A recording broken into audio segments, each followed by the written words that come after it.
Te saluda la pastora María Eugenia de Arias. Estás por escuchar una producción del Ministerio Resplandece. Esperamos que esta palabra sea de bendición para ti y pueda traer refrigerio a tu vida, haciendo resplandecer la luz de Jesús, hoy y siempre. Dios te bendiga.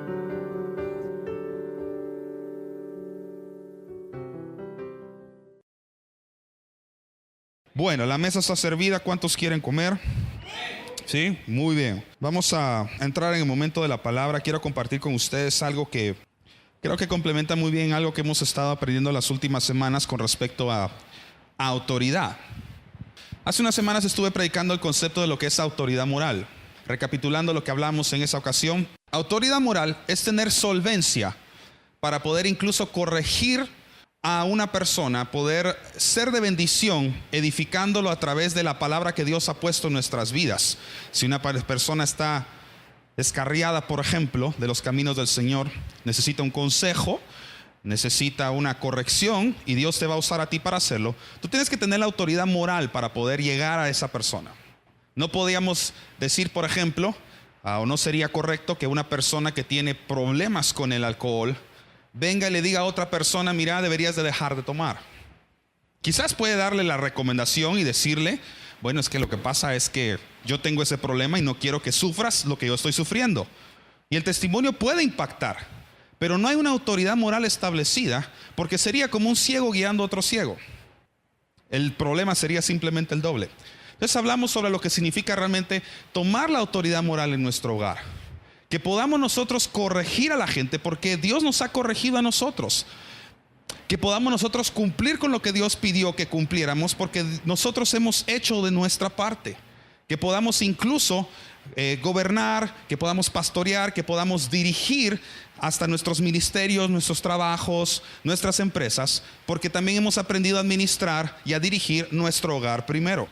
Yo quiero enseñarte hoy en la segunda parte de ese mensaje. Y he titulado este mensaje: Muéstranos al Padre. Acompáñame al libro de Juan 19 y versículos 10. Jesús está ante Pilatos, ya fue entregado. Empieza su recorrido a una tragedia, empieza su recorrido a la cruz del Calvario.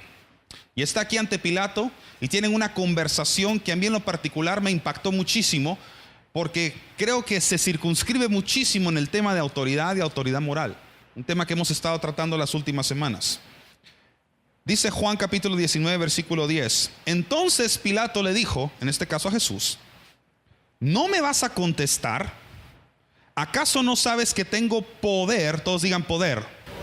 Para mandar que te dejen libre o para que mueras clavado en una cruz. Pilato le estaba diciendo a Jesús: yo tengo el poder para darte la vida o darte la muerte. Jesús le responde, miren la contestación de Jesús: no tendrías ningún poder sobre mí si Dios no te lo hubiera dado. El hombre que me entregó es más culpable de pecado que tú. Estamos hablando de Jesús, el Hijo de Dios, el Rey de Reyes aquí en la tierra, sometiéndose a una autoridad romana. No se valió de que era el Hijo de Dios para decir: yo tengo mayor poder que tú. Y espiritualmente les apuesto que sí lo tenía. Se sujetó a la autoridad que Dios había puesto allí. La autoridad que Dios había permitido que estaba delante de él. Cualquiera de nosotros, si hubiéramos sido un espectador de ese escenario, hubiéramos esperado quizás que Jesús hubiera dicho: yo tengo mayor autoridad que tú. Le hubiera dicho: yo estoy aquí por mi papá, pero si supieras quién te habla, si supieras quién está delante de ti, yo te puedo dar a ti la vida y la muerte. Y la verdad que Jesús sí tiene el poder de la vida y de la muerte, pero se sujetó a la autoridad de un hombre. Para mí son maravillosas las palabras que salen de la boca de Jesús, porque nos enseña un ejemplo de humildad. Hay autoridades que Dios pone en tu vida que no necesariamente van a ser agradables todo el tiempo. Lo que vas a recibir de ellas no siempre va a ser algo grato. Lo que te van a decir y lo que van a salir de sus bocas no son cosas que necesariamente van a edificar tu corazón. A veces te van a herir. Y son autoridades que a veces Dios puede llegar hasta permitir, que pueden determinar la vida o la muerte. Y nadie quería estar en esa situación. Pero Jesús, en esa oración que hacía en el Getsemaní, dijo que no se cumpliera la voluntad de él, sino la voluntad del Padre. Y él está ahorita por cumplir la voluntad del Padre. Y en parte lo que tenía que hacer es sujetarse a autoridades. Aunque nosotros hubiéramos querido que Jesús se hubiera puesto la capa de superhéroe y hubiera, no sé, se hubiera abierto un hoyo en el techo y hubiera salido ahí escapando de la situación, tal vez es lo que hubiéramos esperado que sucediera. Jesús dice no, la autoridad que tú tienes, Dios te la dio, y se sujeta a la autoridad de este hombre, y el camino a la cruz, el proceso del camino a la cruz continúa después de esta conversación. Romanos capítulo 13 y versículo 1 dice: sométase toda persona a las autoridades superiores. Un ejemplo de lo que estaba haciendo Jesús. Porque no hay autoridad que no provenga ¿de quién? De Dios. Esa autoridad romana, aunque tú no lo quieras pensar así, venía y provenía de Dios. No hay autoridad que no provenga de Dios. Y las que hay, por Dios han sido establecidas. Esto hace cumplimiento de las palabras de Jesús cuando dijo: no tendrías ningún poder sobre mí si Dios no te lo hubiera dado. Había un poder de este hombre que podía determinar la vida o la muerte de Jesús. Jesús, al no contestar de la forma que tú y yo hubiéramos esperado que contestara, automáticamente decide la muerte. Decide la muerte por ti y decide la muerte por mí. De alguna u otra forma, todos los que estamos aquí, en algún momento de nuestras vidas vamos a llegar a ejercer un nivel de autoridad. Algunos tal vez tendrán una autoridad jerárquica más fuerte que otros, pero todos vamos a establecer niveles de autoridad en nuestras vidas. Algunos la van a ejercer en sus empresas, algunos los ejercerán en sus ministerios, otros lo ejercerán incluso dentro de la misma iglesia. Dios te va a establecer como autoridad quizás de un grupo, de una célula. Te podrá establecer como autoridad de un grupo de gente. Pero lo más seguro es que como esta es una iglesia muy joven, de alguna u otra forma, todos ustedes van a llegar a ser autoridades de un hogar, de una casa, sea como papá o sea como mamá. Que te va a tocar ser autoridad, te va a tocar. Algunos a un nivel y otros a otro nivel.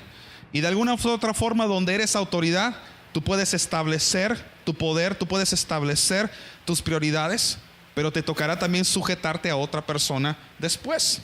Tú puedes ser jefe, tú puedes ser propietario de tu propio negocio, tú puedes tener a cargo tu ministerio y ser quizás hasta la autoridad máxima delante de los hombres.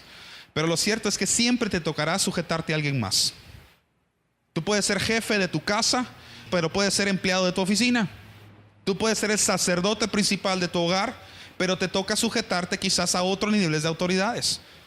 Aunque usted salga de la mañana de su casa diciendo: yo aquí mando, aquí yo soy el rey, y usted pueda decir que la gente le hace caso y lo que usted dice se hace, cuando usted salga de su casa y se monte en su carro y venga aquí a la iglesia, usted no le va a pronunciar esas palabras al policía de Metra que está allá afuera, que le está diciendo que se detenga porque está cerca de un semáforo o cerca de un paso peatonal. Nadie puede hacer eso, porque tenemos que sujetarnos a una autoridad que fue impuesta allí por Dios y fue establecida allí con un propósito que debe cumplir. Así como tú tienes un propósito que cumplir como autoridad en tu casa, los policías, los bomberos, las autoridades gubernamentales, nuestros jefes, tienen un propósito que cumplir en su vida y hasta en la tuya. De manera que nosotros vamos a llegar a tener un cierto nivel de influencia siempre en nuestra vida sobre un grupo de personas. Yo decía la semana pasada que con la autoridad viene mucha responsabilidad y vienen muchos privilegios. Pero cuando a ti te nombran jefe, en lo primero que piensas es en los privilegios. Lo primero que piensas es en un salario más atractivo, una oficina más grande, un estacionamiento más cerca de la oficina para que usted no tenga que caminar tanto, ¿sí? Alguien que tal vez hasta le va a abrir la puerta para que usted pase, porque al fin y al cabo usted es el jefe. Ciertos privilegios vas a tener. Hasta vas a poder ahora implementar tus ideas, implementar tu creatividad para que la empresa en la que tú estás simplemente mejore, cambie o haga todo lo que tú tienes en tu corazón hacer con ella. Pero en el momento en que tú te sientes por primera vez en la silla presidencial de esa oficina, se cierra la puerta después de que te cantaron y que sacaron el pastel y que celebraron tu ascenso. Ahora te cierran la puerta y estás ahí sentado en la oficina y decís: me toca. Y entonces en pronto empiezas a sentir la responsabilidad. El privilegio como que se pone de un lado y la responsabilidad empieza a invadir sobre tus hombros. Empieza la carga de las responsabilidades. Mire, si algo celebran los políticos son cuando ganan las elecciones presidenciales. Hacen fiesta en las calles y salen ahí las caravanas y dicen vamos a hacer esto, vamos a cumplir lo otro. De pronto no sé si sus ojos se le ponen figura de quetzal, dólar, euro, yo no sé. Inmediatamente piensan en el privilegio que tienen ahora de gobernar un país. Pero me imagino el primer día que llegan al despacho presidencial y se sientan allí. Yo no sé cómo sentiría el presidente de Estados Unidos electo en la oficina oval y se sienta allí por primera vez y le cierran la puerta y dirá él, bueno, ahora me toca gobernar una nación que tiene control político mundial, control económico mundial, y de pronto las responsabilidades vienen encima. Yo contaba la semana pasada la ocasión que yo sostuve por primera vez a mi hijo. Yo siempre había sentido y había soñado todo el privilegio que iba a ser papá. Pero cuando sostuve a mi hijo por primera vez en los brazos, ahí en el hospital, automáticamente se me vinieron unas cargas impresionantes. Unas cargas de yo tengo la responsabilidad de este hijo. Este hijo ahora está bajo mi cargo. Y me puse a pensar en qué habrá sentido José cuando sostuvo por primera vez al Hijo de Dios en sus manos. Habrá dicho, qué privilegio tener al Rey de Reyes y Señor de Señores acá conmigo.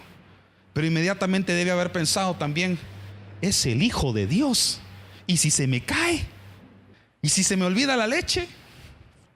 ¿Y si no me alcanza para el gasto? ¿Y si no lo crío como realmente Dios esperaba de mí hacerlo? Hay muchas responsabilidades que se vienen a tu vida cuando tú tienes autoridad.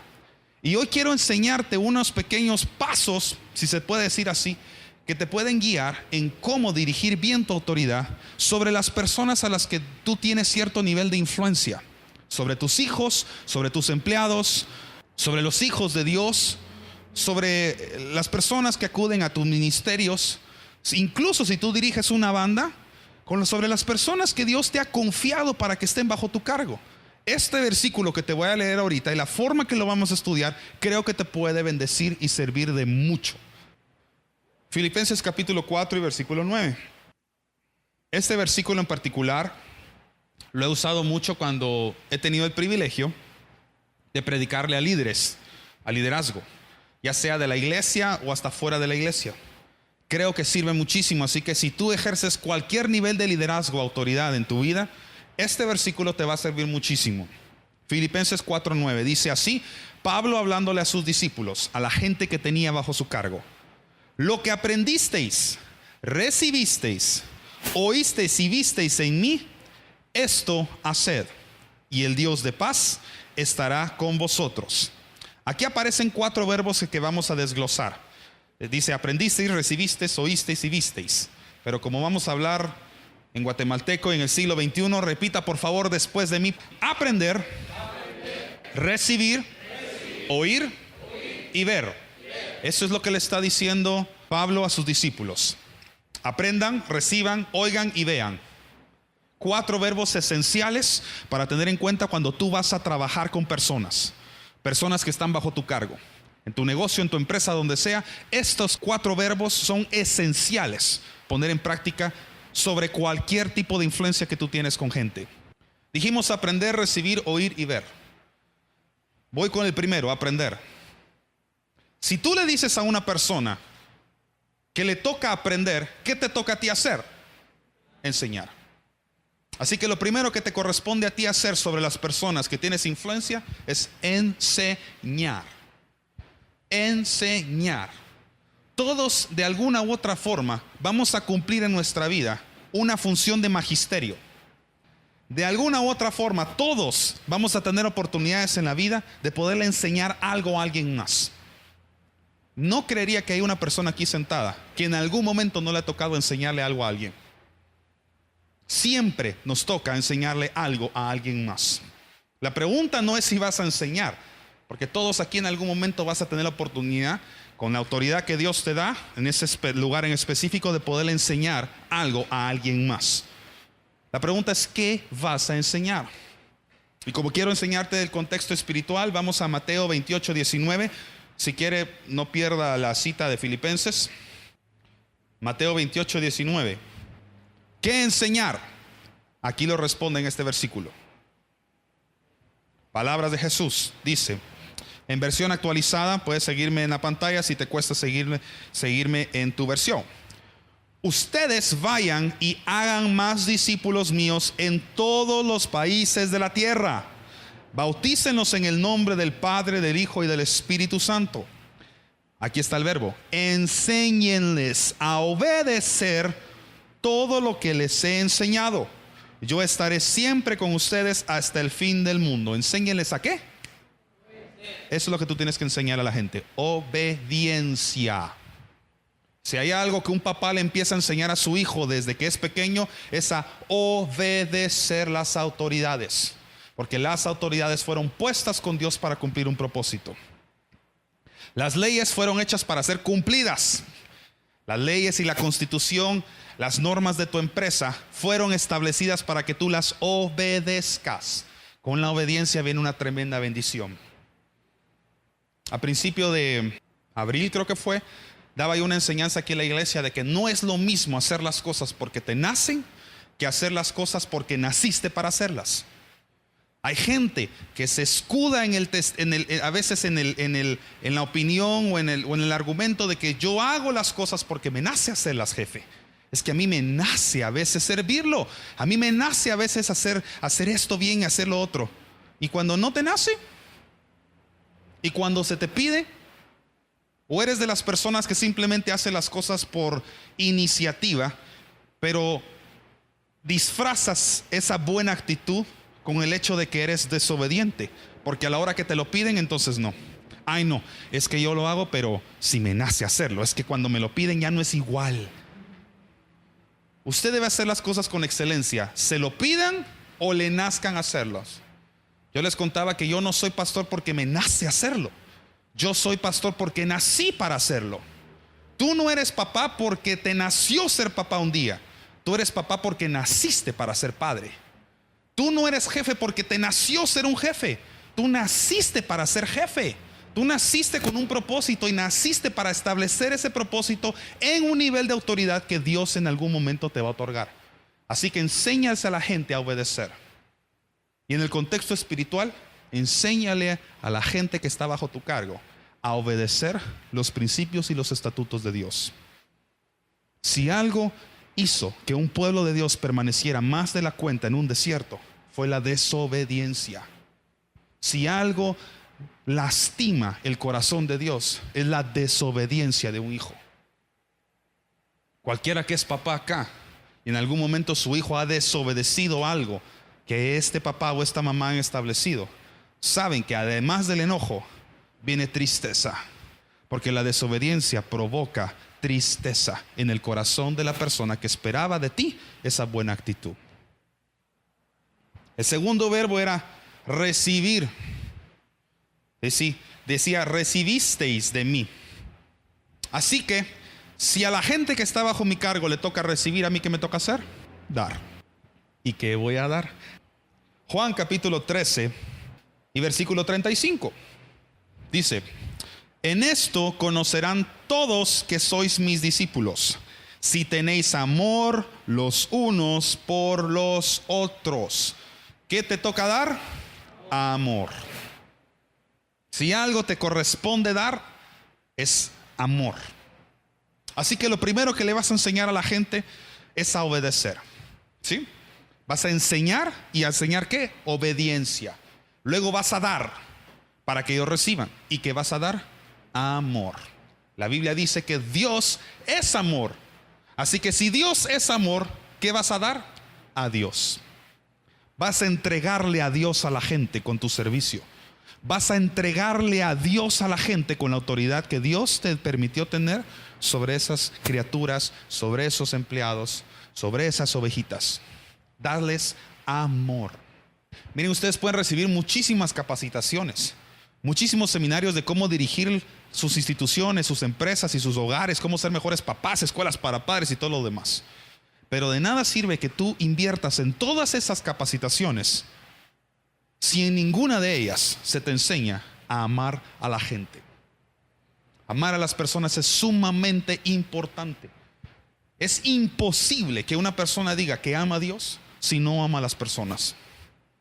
Es imposible que una persona pueda decir o testificar públicamente que ama a Dios si no demuestra su amor hacia el prójimo. Y la Biblia dice que no solamente al prójimo, sino a ti mismo. Tú tienes que aprender a amar a Dios, amarte a ti mismo y amar al prójimo, para que entonces puedas dar amor. Mira, esta iglesia apenas tiene 10 meses. Y si algo me he esforzado con mi esposa, es procurar que cada vez que usted sienta acá, se sienta amado. Aquí se le va a amar. Esta es una iglesia que va a amar a la gente que aquí entra. No somos perfectos, pero nos esforzaremos por alcanzarlo y por lograrlo. Amar a la gente. Existen personas y existen cosas. Las personas fueron creadas para ser amadas y las cosas fueron creadas para ser usadas. No tergiverses el orden de eso, porque hay gente que ha abusado de la autoridad y en lugar de amar a las personas y usar las cosas, ha aprendido a usar a las personas y amar a las cosas. Eso es abuso de autoridad. Tú tienes que amar a la gente y usar los recursos que Dios te dio para que ejercieras esa autoridad, para que ejercieras ese liderazgo y esa influencia. Ama a las personas. ¿Y cómo puedo amar? En la manera en que yo me enamoro más de Dios, en la manera en que yo amo más a Dios. Tu amor por las personas va a incrementarse. Yo les contaba a unas parejas que estaban en mi casa. Cuando yo empezaba el ministerio, no me refiero a la iglesia, sino Ministerio Ondas hace muchos años, la gente me tenía miedo. La gente me tenía pavor. Yo era una persona severamente seria. No sé si me puedo catalogar de enojado, pero era muy serio. Yo no sabía sonreír. No sonreía mucho. Costaba sacarme una sonrisa. Yo era sonidista de una iglesia. Y yo intimidaba a los músicos en la forma en que yo los trataba a ellos, porque me le acercaba a ellos y les decía: ¿vos qué tocas? La guitarra. A ver, quiero escuchar. Sí, quiero escuchar. Porque si no tocas bien, entonces no sé cómo ecualizarte. Era una persona muy fuerte. Y trataba de ser excelente en mi trabajo, pero no sabía amar a la gente. Y yo testificaba que amaba a Dios. Y si me preguntabas hace 5 años por ahí, si yo amaba a Dios, yo te hubiera dicho que sí, pero no podía reflejarlo, porque la gente que me rodeaba y la gente que Dios ponía bajo mi cargo no testificaba de que yo los amaba a ellos. Decían que me tenían miedo. Se quejaban con el pastor de que yo era demasiado serio, que era muy fuerte en la forma que yo les hablaba a ellos, y tenían toda la razón. Me acuerdo cuando empecé el ministerio y hice la convocatoria a un grupo de jóvenes y me querían ayudar. Le preguntan a una señorita, le dicen: mire, ¿le gustaría servir con nosotros? El ministerio se llama Ministerio Ondas y vamos a trabajar con jóvenes y las artes y todo lo demás. Y ella dijo: ay, sí, me interesa. ¿Y de quién es esto? ¿De quién es esta idea? Ah, es de Fer. Ay, no. Eso fue lo primero que dijo. Ay, no. Ay, con Fer. Le dijo a la persona: yo escucho y recibiré instrucciones de ti, pero no de Fer, porque de Fer a mí me da miedo. Cuando a mí me contaron eso, me lo contaron como una broma, pero mi corazón me dolió. Mi corazón fue confrontado por el Espíritu Santo, porque dije: ¿cómo es posible que yo use liderazgo, que yo use mis círculos de influencia para infundir temor en la gente? Ama a las personas. Y hay tips tan sencillos como sonría. Yo le digo a toda la gente todo el tiempo: sonría, y sonría mucho. Hay gente que a veces sube fotos en sus redes sociales más serios y piensan que así se miran más atractivos. En el lugar donde yo trabajo se contratan maestros, profesores, y frecuentemente se necesitan maestros de niños. ¿Sabía usted que en el colegio donde yo trabajo, si usted va a ser entrevistado, a usted se le evalúa desde que abre la puerta? Y si usted no sonríe, ya tiene un punto menos en la entrevista, y no lo saben. Porque ¿cómo es posible que una persona que quiere trabajar con niños sea incapaz de poder sonreír durante una entrevista? Es muy importante, porque los niños saben que tú vas a ser autoridad, pero no quieren una autoridad reflejada en miedo y en temor o imposición, sino que una autoridad que se va ganando. Una autoridad, nosotros le llamamos en el colegio casi como maternal o paternal. Así que sonrían. Y si van a subir fotos a sus redes sociales, y si van a poner fotos de perfiles, algunos hasta les he dado ese consejo: por el amor de Dios, sonría. No piense que más gente lo va a agregar porque está serio. Siguiente verbo, decía oísteis, el verbo oír. Si le corresponde a tu círculo de influencia escuchar, ¿a ti qué te toca hacer? Hablar. Hable, comuníquese con la gente. No esperes que las personas van a entender las cosas por ellas mismas. Necesitan escucharte hablar. La Biblia dice que las ovejas escuchan la voz de su pastor. Y a mí me han preguntado a veces por qué no invito a otros predicadores a predicar acá. Y es porque yo sé que esta iglesia apenas está creciendo. Y la gente que aquí se está congregando necesita escuchar la voz del pastor que está predicando aquí domingo tras domingo. No estoy en contra de invitar a gente acá. Lo voy a hacer. Y primero Dios, hasta ustedes van a tomar este púlpito. Pero lo que estoy diciendo es que es importante que la gente escuche la voz de su líder. Si tú eres padre, es importante que los hijos escuchen tu voz. Cuando María Eugenia estaba embarazada, hacíamos algo bien bonito. Yo me decía, no le has hablado al baby. Y yo literalmente me acercaba al vientre de mi esposa y le empezaba a hablar a mi hijo. ¿Y qué sucedía en tu vientre? Se movía.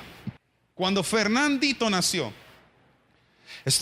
recuerdo él llorando porque no me habían dejado tocarlo. Lo estaban haciendo su chequeo médico y no paraba de llorar. Y entonces me acerqué y no sé si fue milagroso eso o qué, pero parecía de película. Me tomó el dedo y me agarró así, se aferró a mi dedo. Y le pregunté al pediatra que lo estaba atendiendo, ¿puedo cantarle una canción? Sí, cántele. Y entonces le empecé a cantar una canción que le cantaba a Fernandito cuando estaba en el vientre. Y de pronto Fernandito empezó a callarse y empezó a entrar en una paz. Y me acuerdo el comentario del doctor, me dice todavía, sígale cantando, sígale cantando. Y todavía le dice la señorita, venga a ver esto, venga a ver esto, venga a ver esto, venga a ver cómo se cayó. Porque normalmente dicen que el bebé se calla hasta que es recogido por los brazos de alguien. Pero Fernandito empezó a tener paz por escuchar mi voz, porque la había escuchado durante 9 meses. Bueno, de manera que la gente reconoce la voz de su autoridad. Es muy importante que tú le hables a tus hijos, que tú tengas una constante comunicación con tus empleados. No asumas que porque pegas un reglamento ahí en la puerta de la oficina, la gente va a entrar, lo va a leer y va a decir, ya estuvo. Es importante que tengas comunicación continua con ellos. Juan capítulo 12, versículo 50. Y sé que su mandamiento es vida eterna. Así pues, lo que yo hablo, lo hablo como el Padre me lo ha dicho. Cuando tengas dudas qué decir, ve con Dios y que Él te dé las palabras sabias para hacerlo. Y no pienses que tiene que ser siempre en un contexto religioso sobre espiritualizado y que necesitas ir a consultar versículos bíblicos para citárselos a tu gente en la empresa. Tú simplemente pídele a Dios que te dé sabiduría para hablarle a la gente y da las palabras que Dios te dijo. Un predicador no puede pararse en un lugar como este y simplemente hablar palabras de su propia inspiración. Tienes que estar escuchando constantemente la voz del Espíritu Santo para hacerlo. Cuando yo voy a disciplinar a mi hijo, hay veces que siento que se me salen mis propias palabras y como que tratara de frenarlas para que regresaran de nuevo y yo decir no, prefiero decir lo que Dios me pide que yo diga. Y a veces freno el grito, me sale un ¿qué pasó, mi amor? Me salen palabras de más amor, porque siento que es lo que Dios me está pidiendo que le diga a él. Hay veces que Fernando se levanta en la mañana, en la madrugada. Tú podrías testificar de esto. Se levanta a las 2, 3 de la mañana sobreexaltado, como que tuviera una pesadilla o algo así, no sé, empieza a llorar, él no se comunica todavía, no nos dice qué tiene. Y hay veces que por más que lo cargamos, por más que lo brincamos con él, encendemos una luz y todo como para, yo le digo, resetearlo cuando él está así, no logra absolutamente nada. Y es hasta que empiezo a escuchar la voz de Dios, de lo que le tengo que susurrar al oído de él, que se calma. Y en eso sentí que tenía que cantar, tu fidelidad es grande, tu fidelidad incomparable es. Y lo empecé a susurrárselo a su oído. Nunca se me hubiera imaginado a mí que eso era lo que yo le tenía que decir para calmarlo. Pero sentí la voz del Espíritu Santo que eso es lo que yo tenía que ministrar. Fidelidad de Dios. Tú tienes que aprender a escuchar lo que Dios necesita decirle a la gente. Antes de que Moisés pudiera bajar con el pueblo, necesitaba pasar horas, días delante de la presencia de Dios en el monte Sinaí para escuchar lo que debía decirle al pueblo. Tú tienes que tomarte tu tiempo para escuchar a Dios antes de ponerte a hablar en representación de Él. No puedes hablar nada que no has escuchado. La comunicación entre tu gente y tú va a cambiar radicalmente cuando la gente empiece a reconocer que tú hablas con mayor autoridad, porque quien habla en nombre de Dios habla con poder y habla con autoridad. Último verbo, ver, el verbo visteis. ver. Si a tus discípulos, si a tu gente le toca ver, a ti te toca demostrar. Juan capítulo 14 y versículo 8 en adelante. Dice: Felipe le dijo: Señor, muéstranos al Padre y nos basta. Jesús responde: ¿tanto tiempo hace que estoy con vosotros y no me has conocido, Felipe?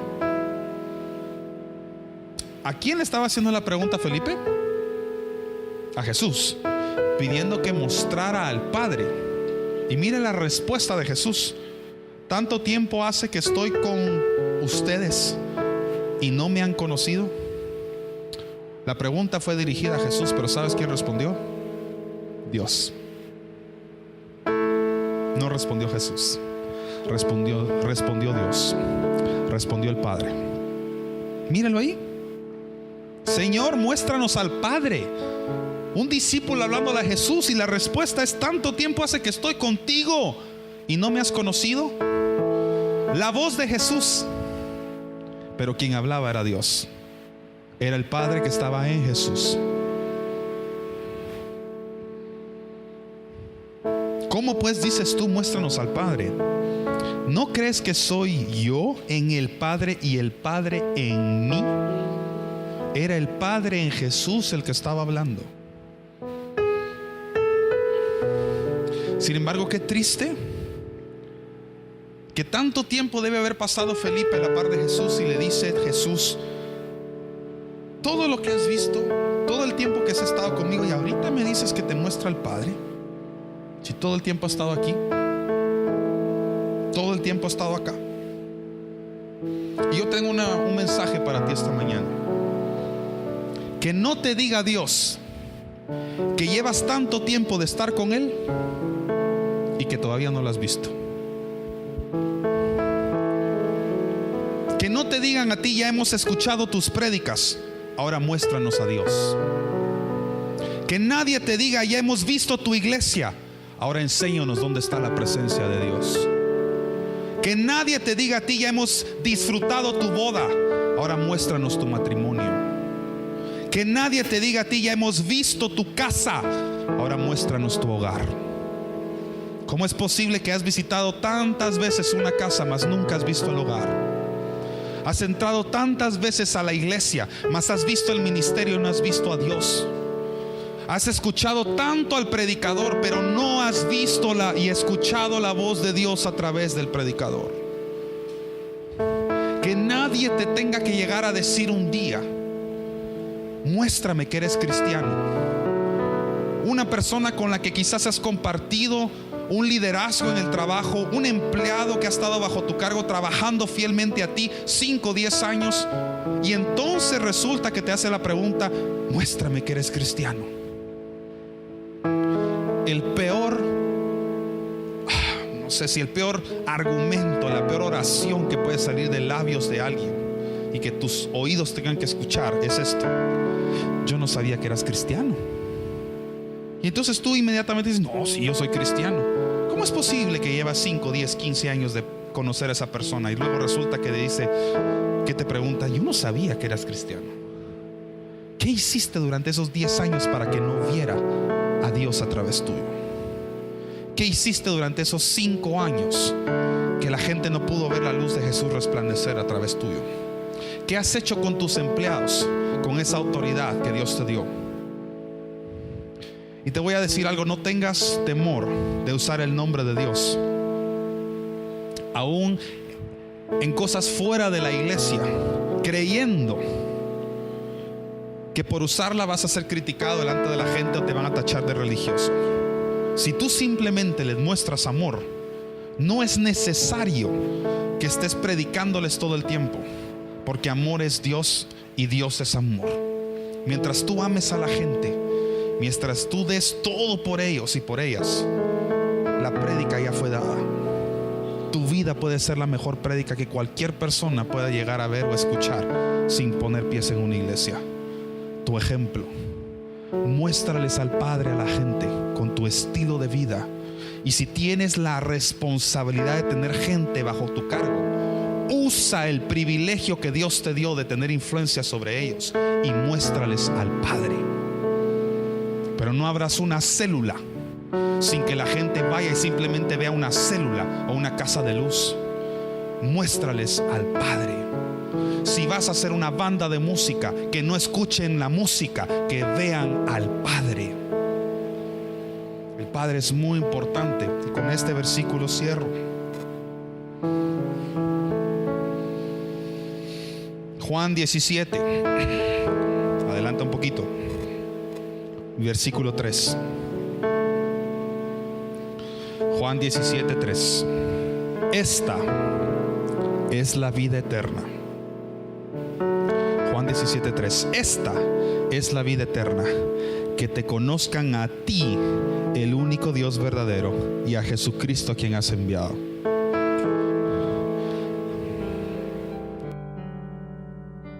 Te saluda el pastor Fernando Arias. Espero que este mensaje haya hablado directo a tu corazón. Nada agrada más a Dios tu Padre que una vida entregada por completa a Él. Haz esta oración conmigo y acepta a Jesús en tu corazón. Tu vida nunca más será la misma. Señor Jesús, reconozco que soy un pecador y me arrepiento. Tú moriste por mí y resucitaste para que tuviera vida eterna. Si muero hoy, quiero ir a la eternidad contigo. Escribe mi nombre en el libro de la vida. Dios te bendiga y hasta la próxima.